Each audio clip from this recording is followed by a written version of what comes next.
الحمد لله نحمده ونستغفره ونعوذ بالله من شرور أنفسنا ومن سيئات أعمالنا ومن يهده الله فلا مضل له ومن يضلل فلا هادي له وأشهد أن لا إله إلا الله وحده لا شريك له وأشهد أن محمدًا عبده ورسوله يا أيها الذين آمنوا اتقوا الله حق تقاته ولا تموتن إلا وأنتم مسلمون أما بعد فإن خير الحديث كتاب الله وخير الهدي هدي محمد صلى الله عليه وسلم وشر الأمور محدثاتها وكل محدثة بدعة وكل بدعة ضلالة وكل ضلالة في النار وقال الله تبارك وتعالى في سورة أخرى قل هذه سبيلي أدعو إلى الله على بصيرة أنا ومن اتبعني وسبحان الله وما أنا من المشركين الحمد لله শুরুতে আবারও প্রশংসা জ্ঞাপন করছি সেই আল্লাহ সুবহানাহু ওয়া তাআলার, যার বিশেষ তৌফিকে আমরা তার দিনের পথে চলার সৌভাগ্য লাভ করেছি, যিনি আমাদেরকে তার পথে কবুল করেছেন। তার এই প্রশংসা জ্ঞাপনার্থে বলি আলহামদুলিল্লাহ। অতঃপর অসংখ্য সালাত ও সালাম পেশ করছি প্রিয় রাসূল মুহাম্মদ সাল্লাল্লাহু আলাইহি ওয়াসাল্লাম, তার আসহাবে কিরাম, আহলে বাইত, শেষ দিবস পর্যন্ত তার প্রতিটি একনিষ্ঠ অনুসারীদের উপর। সমবেত মুসল্লিবৃন্দ, আল্লাহ সুবহানাহু ওয়া তাআলার কাছে খুতবার শুরুতেই বিশেষভাবে দোয়া করছি। আজকে আমরা দেশে বলতে পারি আমরা হয়তো কিছু অনুভব করতে পারছি না, কিন্তু যার বাড়ি নেই, ঘর নেই, স্বজন নেই, বাবা সন্তান হারা, সন্তান বাবা হারা, এই পরিস্থিতিতে পড়ে গেছে সেই বৃহত্তর খাগড়াছড়ি থেকে শুরু করে ফেনী পর্যন্ত কি এক কঠিন বিপর্যয়ে তারা রয়েছে। আল্লাহ তাদেরকে হেফাজত করুন। বিশেষ করে এই শাস্তি থেকে বা এই আযাব থেকে, এই ভয়াবহ ক্ষতি থেকে আল্লাহ আমাদের গোটা দেশকে হেফাজত করুন। যারা বিপদগ্রস্ত, আল্লাহ তাদেরকে বিপদ থেকে মুক্তি দান। সমবেত মুসল্লিবৃন্দ, ফিরে আসি আল্লাহ সুবহানাহু ওয়া তাআলার আবারও প্রশংসা জ্ঞাপন করছি, যিনি আমাদেরকে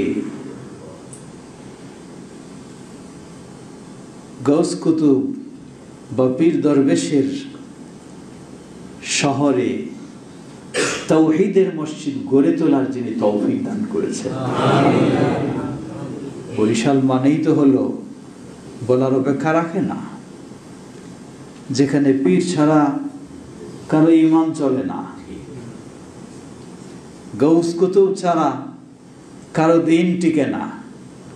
সেই পরিবেশে আপনি তাওহীদের উপরে প্রতিষ্ঠিত থাকবেন, তাওহীদ নাম দিয়ে আপনি মসজিদ তৈরি করবেন, এটি এতই সহজে নয়। আল্লাহ সুবহানাহু ওয়া তাআলা এই রহম করেছেন, এই তৌফিক দিয়েছেন, তাই সম্ভব হয়েছে। আলহামদুলিল্লাহ। আল্লাহ সুবহানাহু ওয়া তাআলার কাছে দোয়া করি, আল্লাহ কিয়ামত পর্যন্ত এই জামিয়া তাওহীদকে, মসজিদ তাওহীদকে কবুল করে। বিশেষ করে নতুন পরিসরে যা পরিকল্পনা নিয়ে কার্যক্রম শুরু হয়েছে, সেটি পূর্ণতায় পৌঁছার তৌফিক দান করুন। এবং যারা এটার সেই ভিত্তি স্থাপন থেকে জায়গা জমি দিয়ে অর্থ দিয়ে সহযোগিতা করেছেন, হয়তো আজকে অনেকেই নেই, তারা আল্লাহ এর বিনিময়ে সকলকে জান্নাতুল ফেরদাউস নসিব করুন। সমবেত মুসল্লিবৃন্দ, অত্র মসজিদের সম্মানিত খতিব আমাদের প্রিয় ভাই শেখ আনায়েত, তিনি উপস্থিত রয়েছেন। তার উপস্থিতিতে খুতবা দেওয়ার সুযোগ আল্লাহ সুবহানাহু ওয়া তাআলা করে দিয়েছেন। তার আমন্ত্রণে, আপনাদের আমন্ত্রণে সকলকে জানাই কৃতজ্ঞতা। আল্লাহ সকলকে এভাবে আন্তরিকতার সাথে তাওহীদের পথে অগ্রসর হওয়ার তৌফিক দান করুন। সমবেত মুসল্লিবৃন্দ, তাওহীদের পথই হলো আমাদের প্রিয় নবী মুহাম্মদ সাল্লাল্লাহু আলাইহি ওয়াসাল্লামের পথ। মুহাম্মদ সাল্লাল্লাহু আলাইহি ওয়াসাল্লামের পথ ভিন্ন নয়, দাওয়ার পথ ভিন্ন নয়, কিতাব ও সুন্নাহর পথ ভিন্ন নয়। শুধু মুহাম্মদ সাল্লাল্লাহু আলাইহি ওয়াসাল্লাম নয়, সেই আদম আলাইহিস সালাতু ওয়াস সালাম থেকে শুরু করে মুহাম্মদ সাল্লাল্লাহু আলাইহি ওয়াসাল্লাম পর্যন্ত সকলের পথটি হলো তাওহীদের পথ। আল্লাহ সুবহানাহু ওয়া তাআলা সূরা নাহল 36 নম্বর আয়াতে বলেন, وَلَقَدْ بَعَثْنَا فِي كُلِّ أُمَّةٍ رَسُولًا أَنِ اعْبُدُوا اللَّهَ وَاجْتَنِبُوا الطَّاغُوتَ। যুগে যুগে অসংখ্য নবী রাসূল আল্লাহ প্রেরণ করেছেন, সকল জাতির কাছে রাসূল প্রেরণ করেছেন। রাসূলদেরকে আল্লাহ সুবহানাহু ওয়া তাআলা মূল দুটি দায়িত্ব দিয়েছিলেন। প্রথম দায়িত্ব হলো রাসূলগণ তাওহীদের পথে মানুষকে দাওয়াত দিবেন। আনি আবুদুল্লাহ, সবাই বলেছেন ইবাদত করো শুধু সেই আল্লাহর, সিজদা দাও শুধু সেই আল্লাহর জন্য, জীবনের সকল ইবাদত সম্পাদন করো সেই আল্লাহর জন্য। এই তাওহীদের পথ থেকে মানুষকে বিচ্যুত করে, কি বিচ্যুত করে? তাওহীদের পথ থেকে মানুষকে বিভ্রান্ত করে শিরক। এজন্য দ্বিতীয় কর্মসূচি হলো আনি আবুদুল্লাহ, দ্বিতীয় কর্মসূচি হলো ওয়াজতানিবুত তাগুত, তাগুত থেকে বিরত থাকো। তাগুত কাকে বলে?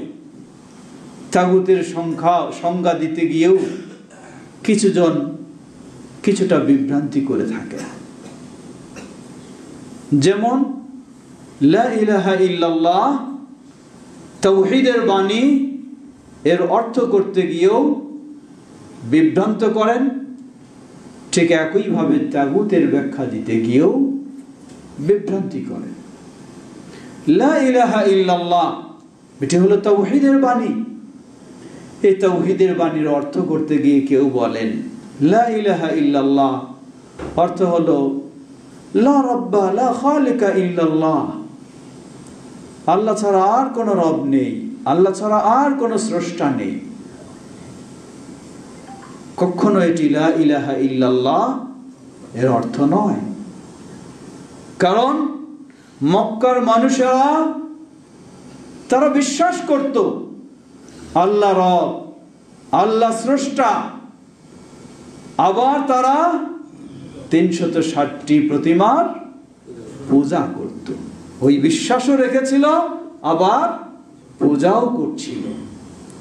নবী মুহাম্মদ সাল্লাল্লাহু আলাইহি ওয়াসাল্লাম যখন তাদেরকে বললেন কুলু লা ইলাহা ইল্লাল্লাহ তুফলিহু, তোমরা এই স্বীকৃতি দাও, বলো লা ইলাহা ইল্লাল্লাহ, তাহলেই সফল কাম হবে, তারা হতবাক হলো, বিদ্রোহ করলো। আলিহাদা দাউতানা তাব্বান লাক, তোমাকে ভালো জানতাম, সম্মান করতাম, শ্রদ্ধা করতাম, কিন্তু তুমি আজকে আমাদেরকে এই লা ইলাহা ইল্লাল্লাহর দাওয়াত দিয়ে বসলে, ধ্বংস হোক তোমার, এই বলে প্রত্যাখ্যান করলো দাওয়াত। কেন? কারণ তারা জানতো আমরা রব হিসাবে আল্লাহকে বিশ্বাস করি ঠিকই, খালেক হিসাবে আল্লাহকে বিশ্বাস করি ঠিকই, কিন্তু এইসব প্রতিমার কাছে মাথা নত করতে আমাদের কোনো বাধা নাই। কিন্তু যখন এই মুখ দিয়ে লা ইলাহা ইল্লাল্লাহ বলবো, মাথা নত হবে শুধু এক আল্লাহর কাছে, আর কারো কাছে সুযোগ থাকবে না। যার কারণে লা ইলাহা ইল্লাল্লাহ প্রত্যাখ্যান করল। তাহলে বুঝুন, লা ইলাহা ইল্লাল্লাহ এর অর্থ আল্লাহ ছাড়া কোনো রব নেই, আল্লাহ ছাড়া কোনো স্রষ্টা নেই, এটা নয়। লা ইলাহা ইল্লাল্লাহ এর অর্থ হলো আল্লাহ ছাড়া রব নেই, স্রষ্টা নেই, এটা তো অবশ্যই, কিন্তু এটাই এর অর্থ নয়। ইলাহ, ইলাহুন আই মা'বুদুন, লা ইলাহা লা মা'বুদা বিহাক্কিন ইল্লাল্লাহ, এর অর্থ হলো আল্লাহ ব্যতীত সত্যিকার কোনো ইবাদত পাওয়ার যোগ্য কেউ নেই। যখন এভাবে আপনি লা ইলাহা ইল্লাল্লাহকে বুঝবেন, তখন এই লা ইলাহা ইল্লাল্লাহর জিকির করবেন, আবার পীর সাহেবের পায়ে গিয়ে আপনি সেজদা দেবেন, তা কোনোদিন হতে পারে না। সেটা বুঝেছিল মক্কার মানুষেরা যে লা ইলাহা ইল্লাল্লাহ বলা মানেই হলো সেজদার মালিক হয়ে যাবেন একজন। লা ইলাহা ইল্লাল্লাহ বলা মানেই হলো আবেদন নিবেদন পেশ করব যার কাছে, তিনি হয়ে যাবেন মাত্র একজন। লা ইলাহা ইল্লাল্লাহ মানেই হলো কুল ইন্না সলাতি ওয়া নুসুকি ওয়া মাহইয়ায়া ওয়া মামাতি লিল্লাহি রাব্বিল আলামিন, এই স্বীকৃতি দিতেই হবে। যার কারণে তারা প্রত্যাখ্যান করেছিল। আর এই যুগের মুসলিমেরা লা ইলাহা ইল্লাল্লাহ শুধু বলে না, সকাল সন্ধ্যা হাজারো বার লা ইলাহা ইল্লাল্লাহর জিকির করে, আবার প্রতিটি মুহূর্তে লা ইলাহা ইল্লাল্লাহ বিরোধী কাজে লিপ্ত হয়েছে। কারণটা কি? কারণ হলো শুরুতেই বুঝটা ভিন্ন হয়ে গেছে।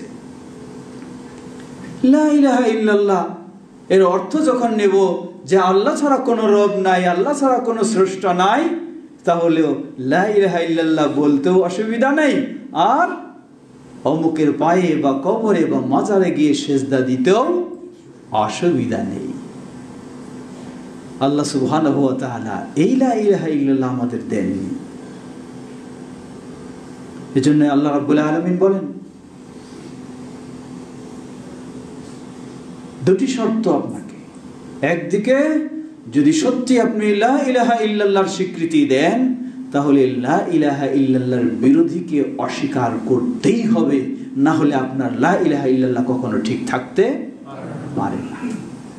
এজন্যই তারা বলতেন আনি আবুদুল্লাহ, ইবাদত করো সেই আল্লাহ, ওয়াস্তানিবুত তাগুত, বর্জন করো, প্রত্যাখ্যান করো তাগুতকে। দ্বিতীয় শ্রেণী,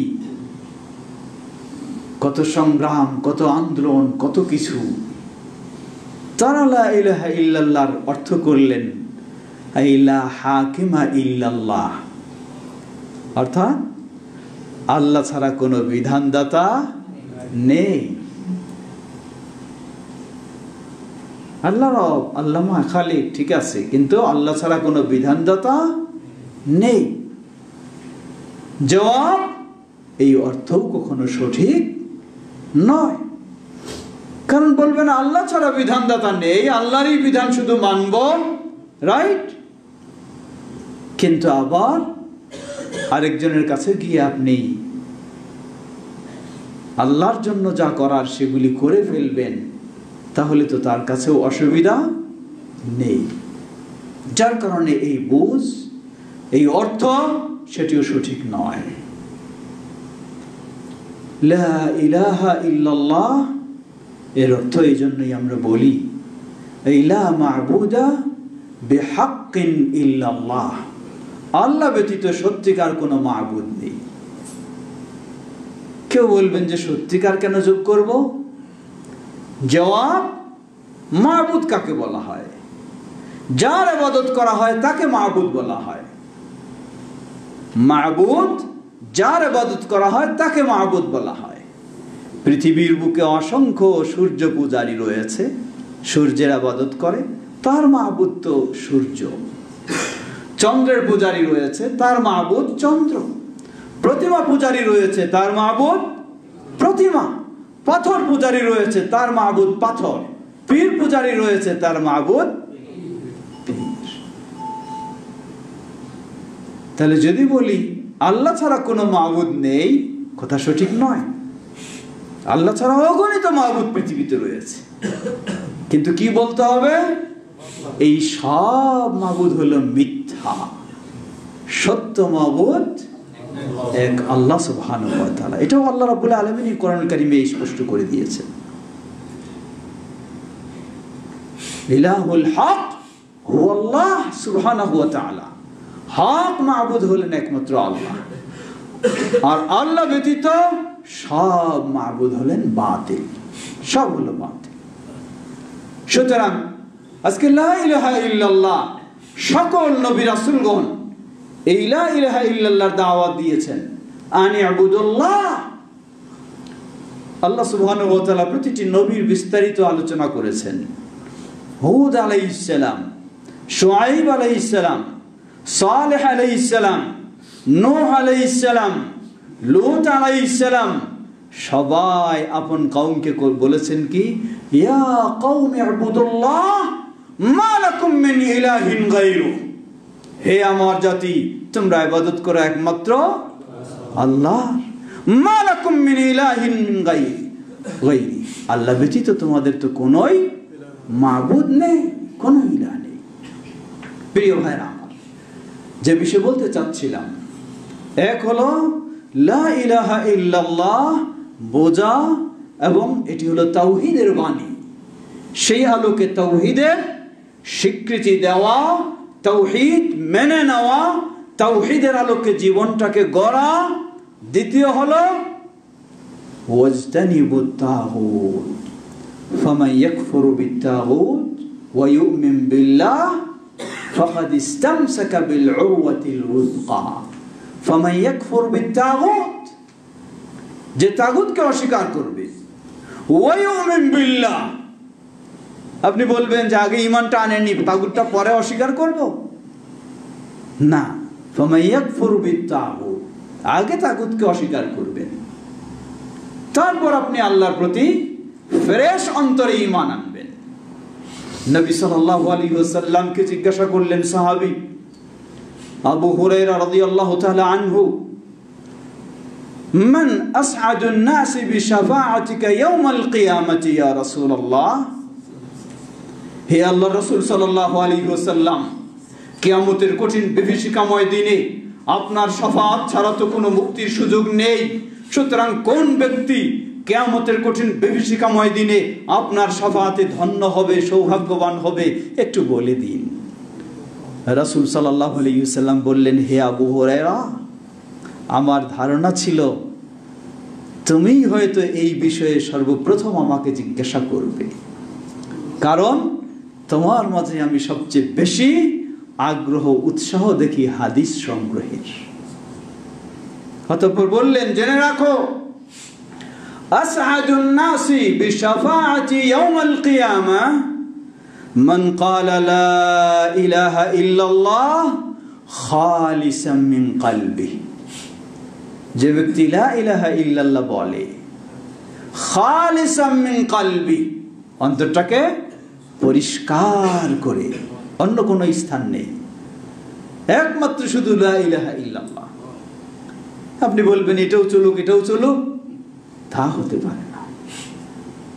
আজকে আমরা ইসলামী রাষ্ট্রের স্বপ্ন অনেকে দেখি, অবশ্যই আপনাকে ইসলামী রাষ্ট্রের স্বপ্ন দেখতে হবে, কিন্তু গজামিল ইসলামী রাষ্ট্রের স্বপ্ন দেখলে কোনোদিনই মুক্তি নেই আপনার।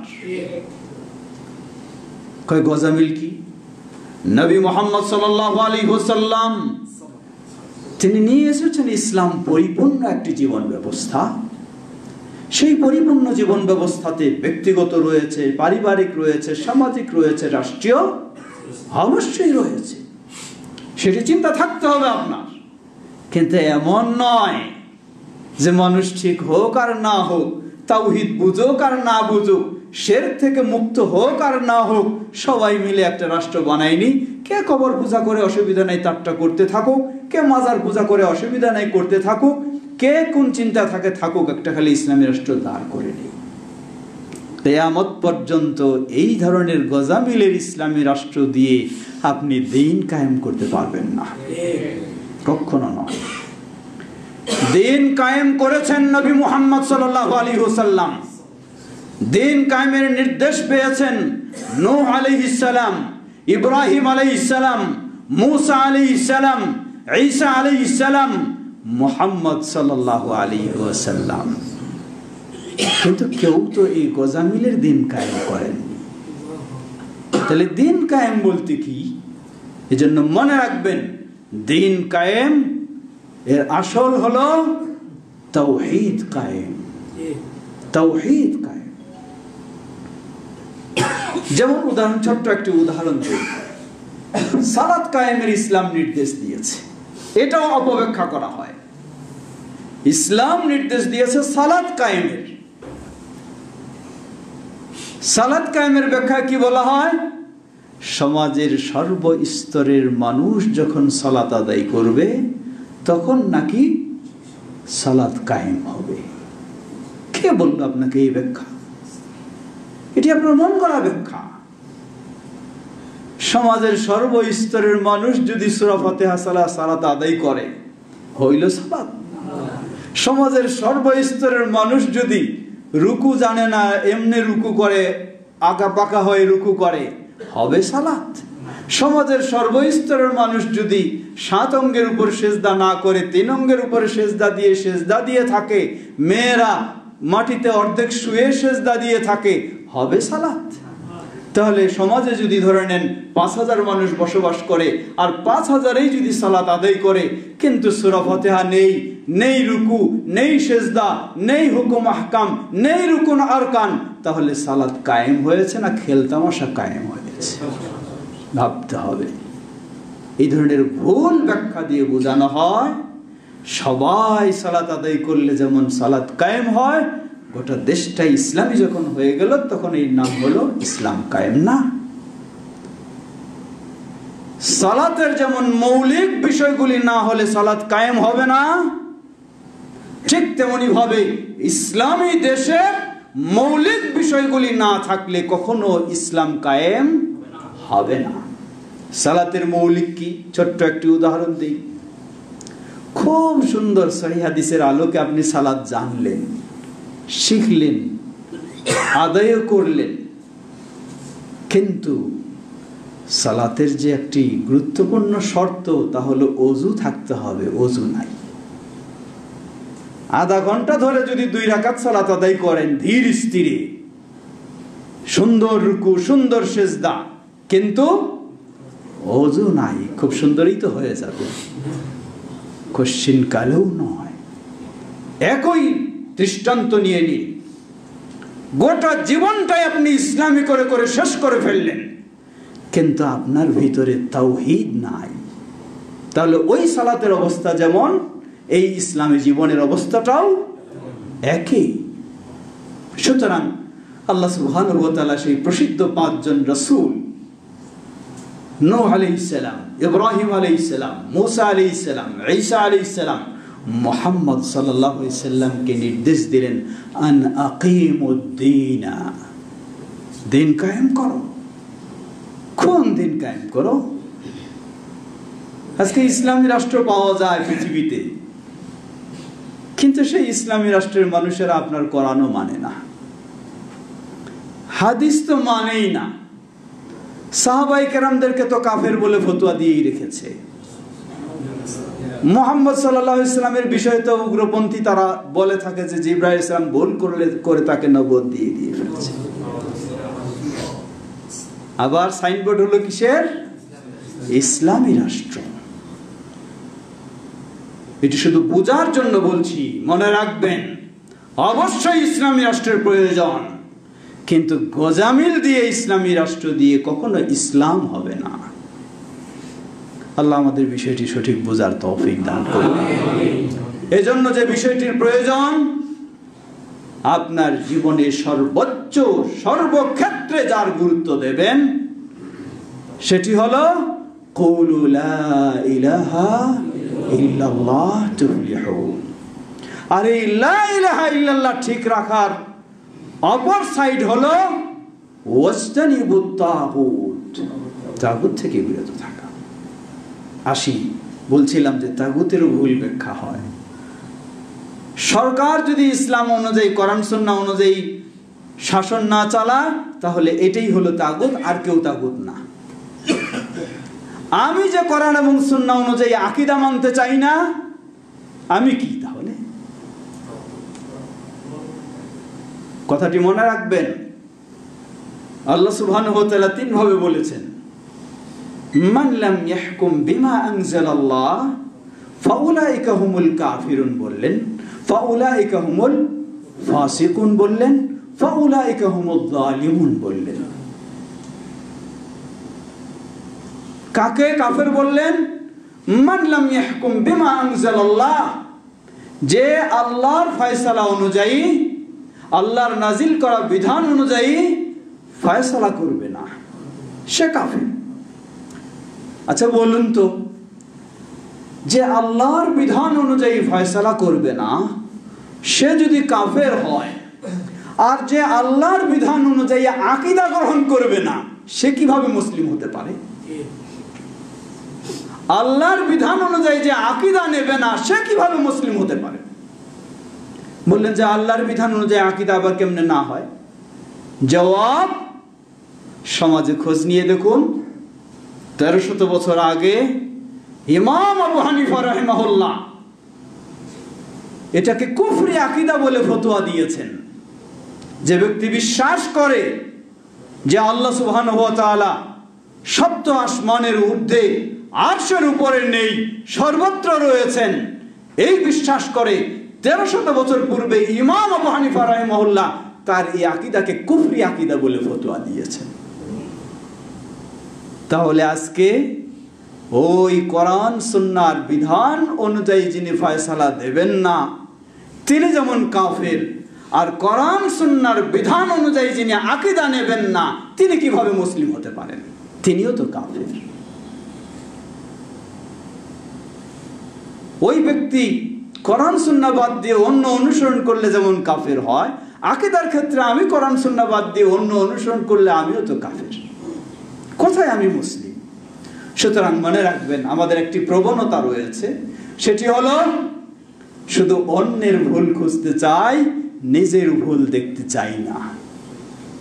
আমাকে আগে নিজের ভুল দেখতে হবে। ইসলাম আগে দাওয়াত দিতে বলেনি, ইসলাম বলেছে আগে আমি মানব, তারপরে আমার দায়িত্ব হলো অন্যের কাছে পৌঁছে দেওয়া। আমার মানার চিন্তা নাই, আর শুধু অন্যের বিষয়টা নিয়ে বেশি চিন্তা করি। সুতরাং তাগুত কুল্লু মা উবিদা মিন দুনিল্লাহ ফাহুয়া মিনাত তাগুত। আল্লাহকে বাদ দিয়ে যারই আনুগত্য করা হয়, আল্লাহকে বাদ দিয়ে যারই ইবাদত করা হয়, আল্লাহকে বাদ দিয়ে যারই মাথা নত করা হয়, সব হলো তাগুতের অন্তর্ভুক্ত। এজন্য ইমাম ইবনুল কাইয়িম রাহিমাহুল্লাহ বলেন, আত-তাওয়াগীতু কাসীরাতুন ওয়া রুআসাউহা খামসাতুন। তাগুত অনেক, কিন্তু মাথা হলো 5টা, মূল জিনিস 5টা। কি 5টা? প্রথম তাগুত হলো ইবলিস। ইবলিস হলো 1 নম্বর তাগুত। জীবনের সর্বক্ষেত্রে আপনাকে ইসলাম থেকে, তাওহীদ থেকে, ঈমান থেকে সরানোর বড় সংগ্রামী হলো ইবলিস। ইবলিস হলো 1 নম্বর তাগুত। দ্বিতীয়, মান দা'আন নাসা লিইবাদাতিহি, যে মানুষকে আহ্বান জানায় তার ইবাদত করার জন্য, সে তাগুত। কে মানুষকে আহ্বান জানায় তার ইবাদত করার জন্য? বলে ফেলবেন, মানুষকে আবার কোনোদিন তার ইবাদত করার জন্য আহ্বান জানায় নাকি? জবাব, সেই সমাজেই তো আপনারা মানুষ হয়েছেন, বলার অপেক্ষা রাখে না। ইবাদত কি ওইটাই বুঝতে হবে। ইবাদত না বোঝার কারণেও অনেক সময় এটা বুঝতে পারি না। যারা আজকে দুনিয়া শুধু নয়, আপনারা আখিরাতে জান্নাতে নেওয়ার জন্য ডিক্লারেশন দিচ্ছেন,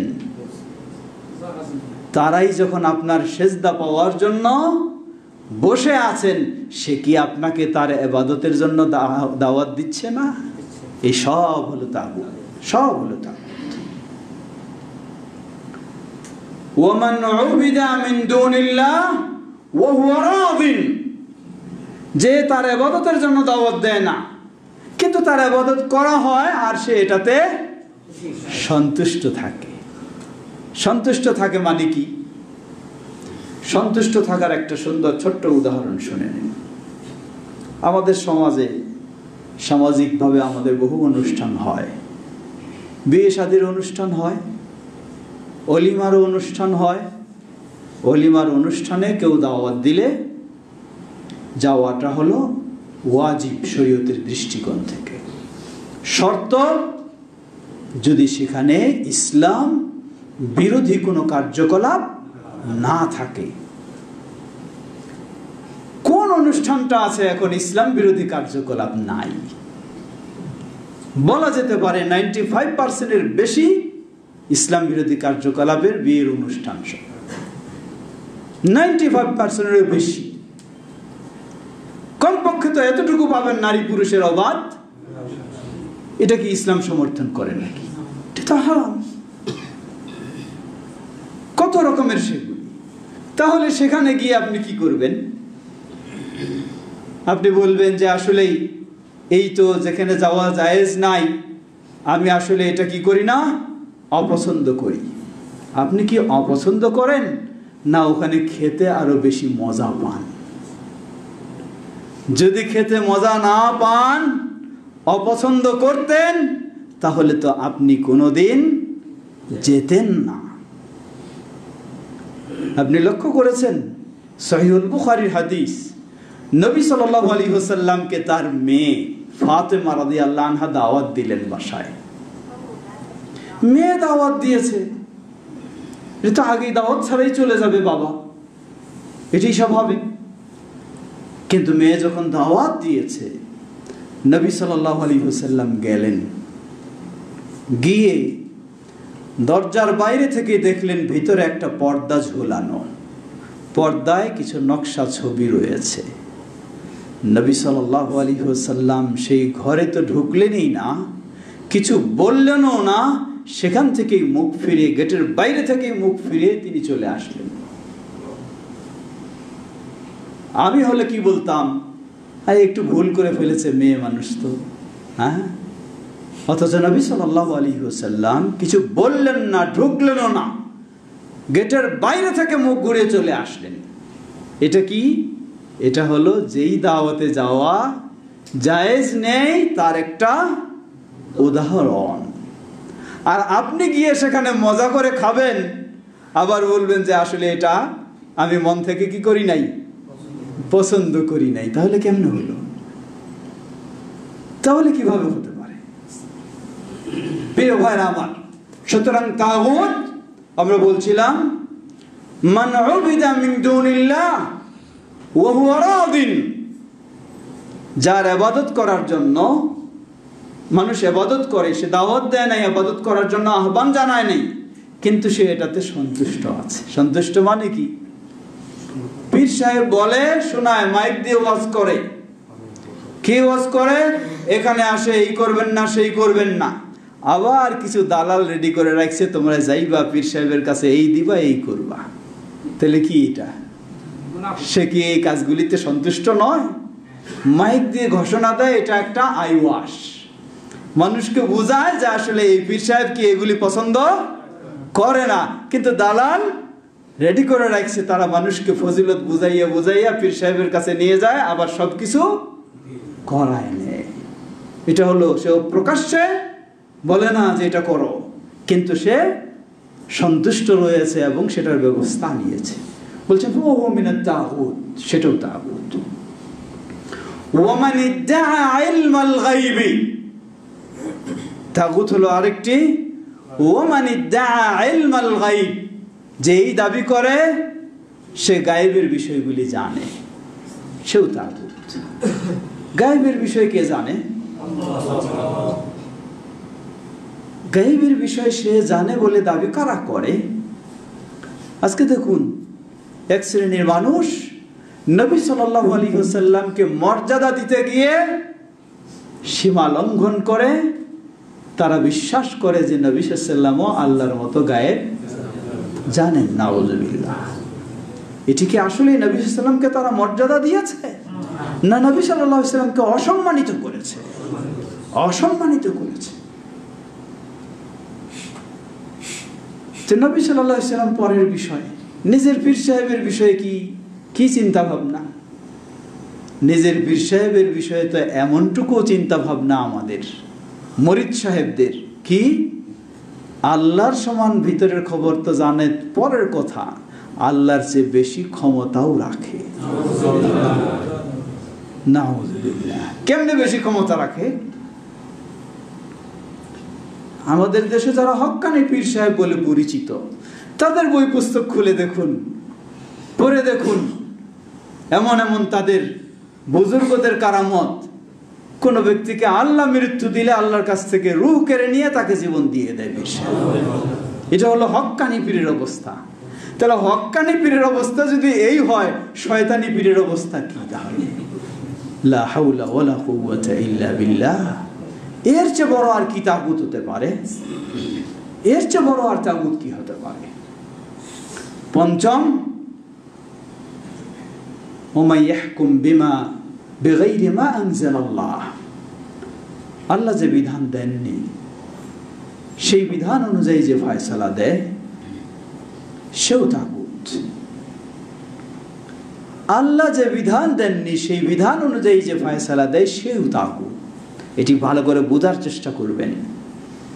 শুধু আদালতে যিনি আছেন উনি ফয়সালা দিলে উনি তাগুত হবেন, আর মেম্বারে যিনি দাঁড়িয়ে আছেন ইনি যদি ওই ফয়সালা দেন, ইনি কি সেই তাগুত হবেন না? অবশ্যই হবেন।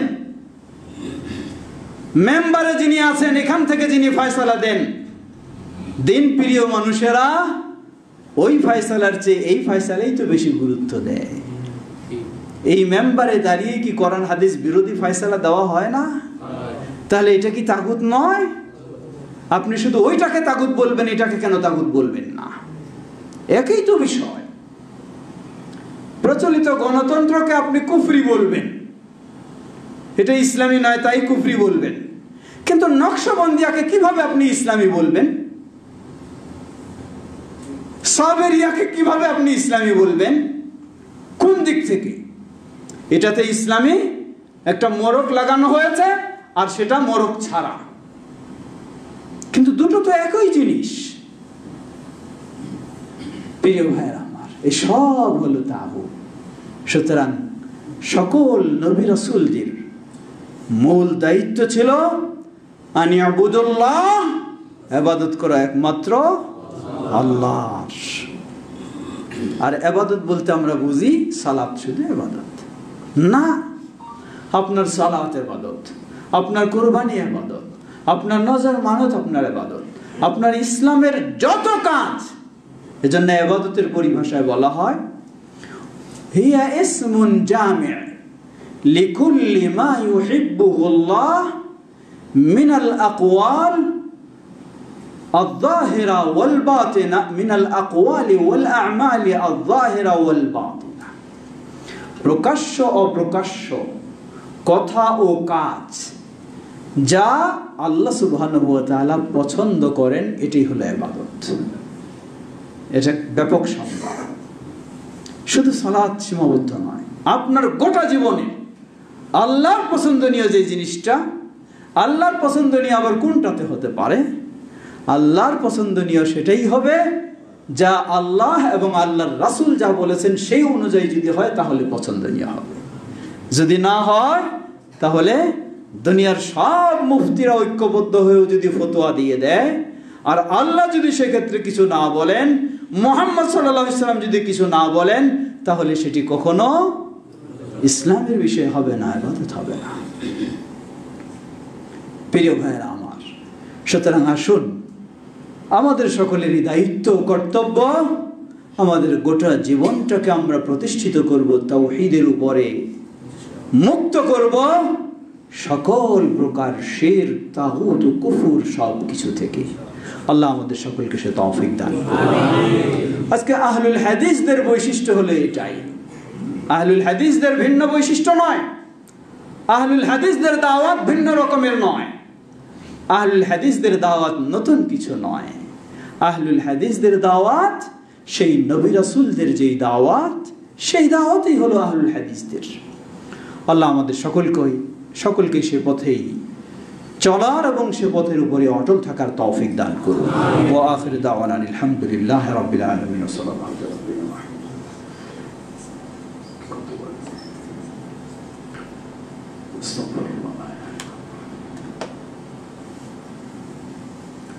আলহামদুলিল্লাহ আলহামদুলিল্লাহি রাব্বিল আলামিন।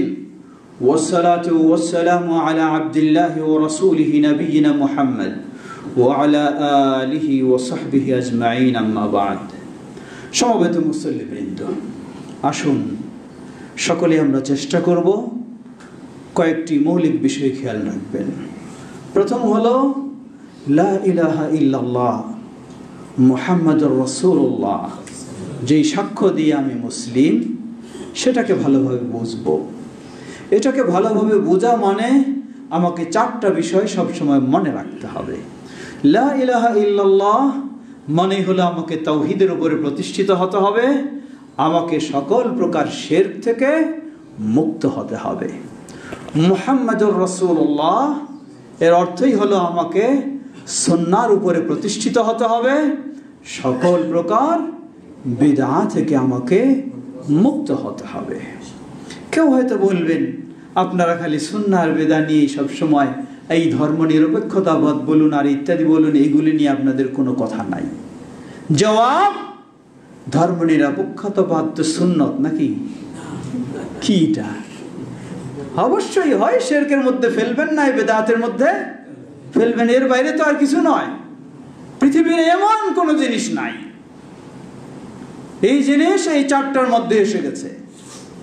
হয় কোনোটা তাওহীদের বিষয়, তা মানতে হবে, অথবা শিরকের বিষয়, তা ছেড়তে হবে, অথবা সুন্নাহর বিষয়, তা আপনাকে মানতে হবে, অথবা বেদার বিষয়, তা আপনাকে ছাড়তে হবে। এই চারটার বাইরে পৃথিবীতে এমন কোনো জিনিস পাবেন না, কোনো কথা, কোনো কাজ এই চারটার বাইরে পাবেন না, এই চারটার বাইরে পাবেন না। এটার নামে ইসলাম। এর বাইরে যদি খুঁজতে যান, আপনার মুরব্বি কি বলবেন সেটাই যদি ইসলাম, আপনার লিডার কি বলবেন সেটাই যদি আপনার ইসলাম, আপনার আমির কি বলবেন সেটাই যদি আপনার ইসলাম, আপনার বুজুর্গ কি বলবেন সেটাই যদি আপনার ইসলাম, তাহলে জেনে নিন, ওয়ামান ইয়াবতাগি গায়রাল ইসলামি দীনা ফালান ইউকবালা মিনহু ওয়া হুয়া ফিল আখিরাতি মিনাল খাসিরিন। ওয়ামান ইয়াবতাগি গায়রাল ইসলামি দীনা, ইসলামের বাইরে যে ইসলামের নাম দিয়ে হোক, ইসলামের নাম ছাড়া হোক কিছু তালাশ করে, ফালান ইউকবালা মিন, গোটা দুনিয়ার মানুষ আপনার অনুসারী হয়ে যেতে পারে, আল্লাহ তবু কবুল করবেন না, তবু কবুল করবেন না। ক্ষতিগ্রস্ত হয়তো দুনিয়ায় আপনি অনেক দাপট দেখাবেন, অনেক আপনার শক্তির পাওয়ার দেখাবেন, আপনার জনবল অনেক দেখাবেন, আপনার সংখ্যা অনেক দেখাবেন, ওহুয়া মিনাল খাসিরিন, কিয়ামতের দিন আপনি অবশ্যই ক্ষতিগ্রস্তের কাতারে আপনি শামিল হবেন। আসুন আমরা সেই ইসলাম, তাওহীদ ও সুন্নাহ ইসলামের উপর প্রতিষ্ঠিত হওয়ার চেষ্টা করি। আল্লাহ আমাদের তৌফিক দান করুন। আজকে আহলুল হাদিসদের দাওয়াত হলো এটাই, সালাফি মানহাজের দাওয়াত হলো এটাই। সুতরাং ছোট্ট কয়েকটি আমার পরামর্শ। প্রথম বিষয়, জীবনের সর্বক্ষেত্রে এই চারটি বিষয় মনে রাখবেন। চারটির মাঝে দুটি আমার পালনের আর দুটি আমার বর্জনের। এই চারটি আপনাকে সব বিষয়ে গাইড দেবে, সব বিষয়ে গাইড দিবে। আজকে আমাদের কিছু কথা আসে, আমরা যখন ঐক্যবদ্ধ হয়ে দাওয়াতি কাজ করতে চাই, তখন কেউ বলেন যে সংগঠন চলবে না, এই চলবে না, সেই চলবে। একটু বুঝতে হবে জিনিসটা কি জিনিস, সংগঠন কেন চলবে না আর কেন চলবে। মনে রাখবেন, পাইকারি কথা কোনো ক্ষেত্রে বলা যাবে না। আমি যদি বলি সংগঠন অবশ্যই জরুরি, তাহলে বলবো ঠিক কথা নয়। কিন্তু যখন বলবো কিতাব এবং সুন্নাহ যদি বলে, তাহলে আমাকে মানতে হবে। কিতাব সুন্নাহ যদি না বলে, তাহলে আমাকে বিরত থাকতে হবে, তাহলে অবশ্যই সঠিক।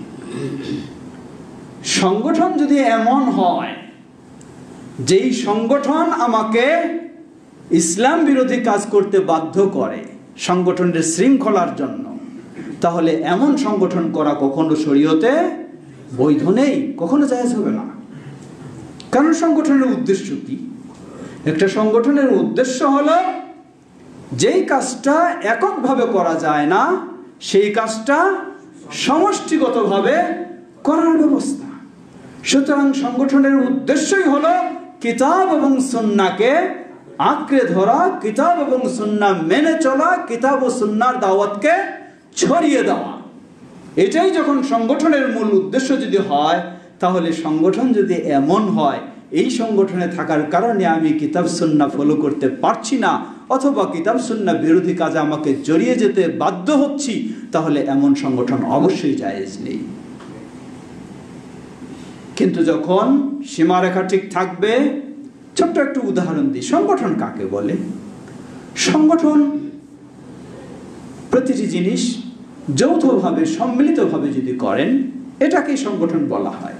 উদাহরণস্বরূপ ধরে নেন, এটা একটা মসজিদ।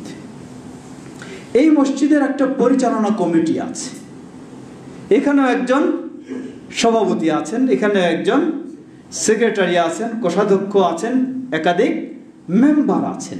এটা একটা সংগঠন। আপনি একটা গবেষণা প্রতিষ্ঠান করলেন, আপনি একটা মাদ্রাসা করলেন, বা কোনো একটা একাডেমিক প্রতিষ্ঠান করলেন, সেখানে একটা পরিচালনা কমিটি রয়েছে, পরিষদ রয়েছে, এটা এখানকার সংগঠন। তাই আমি অনেক সময় বলি সংগঠন সবাই করে সুবিধা হলে। কেউ মসজিদের নামে সংগঠন করি, কেউ মাদ্রাসার নামে সংগঠন করি, কেউ অন্য কোনো নামে সংগঠন করি, সবাই সংগঠন করে। সুতরাং জিনিসগুলি আমরা ভালো করে বুঝব। ইসলাম ঐক্যবদ্ধ হয়ে কাজ করার নির্দেশ দিয়েছে। সুন্নাহর একটি দিক হলো ঐক্যবদ্ধ হয়ে থাকা, জামাতবদ্ধ হয়ে থাকা। বেদাতের আরেকটি দিক হলো বিচ্ছিন্ন হয়ে বিভক্ত হয়ে থাকা। আজকে ধরুন তাওহীদ মসজিদ, এই মসজিদ যেভাবে সুন্দরভাবে আপনাদের সকলের সার্বিক সহযোগিতায় দিনে দিন সামনের দিকে অগ্রসর হচ্ছে, এখানে যদি মানুষেরা কয়েক গ্রুপে বিভক্ত হয়ে যায়, তাহলে এটি কি আমাদের সেই স্বপ্ন পূরণ হবে? কখনো হবে না। নিজেরাই নিজেদের বিরুদ্ধেই শুরু করব। তাহলে এখানে সুন্নাহর নিয়ম কি? সুন্নাহর নিয়ম হলো পরস্পরে একজন আরেকজন মানুষের ভুল হতে পারে, সেই ভুলগুলিকে আমরা আপোষে সংশোধন করে নেওয়ার ব্যবস্থা করব, কিন্তু কখনো এই মসজিদে কোনো দলাদলি গ্রুপিং হতে দেব না। এটাই হলো সুন্নাহর কথা, এটাই হলো ইসলামের কথা। কেন? সেটা হলো মসজিদের বৃহত্তর স্বার্থে, আমার ব্যক্তির স্বার্থে নয়। সেটি হলো আমাদের আকীদার স্বার্থে, তাওহীদের স্বার্থে, সুন্নাহর স্বার্থে, ইসলামের স্বার্থে, মসজিদের স্বার্থে আমাদেরকে ঐক্যবদ্ধ হয়ে থাকতে হবে। এই মসজিদ পরিচালনা কমিটিটাই ধরে নেন, এটার এই উদাহরণ সেই রকম। এটা বৈধ হবে, এটা অবৈধ হবে।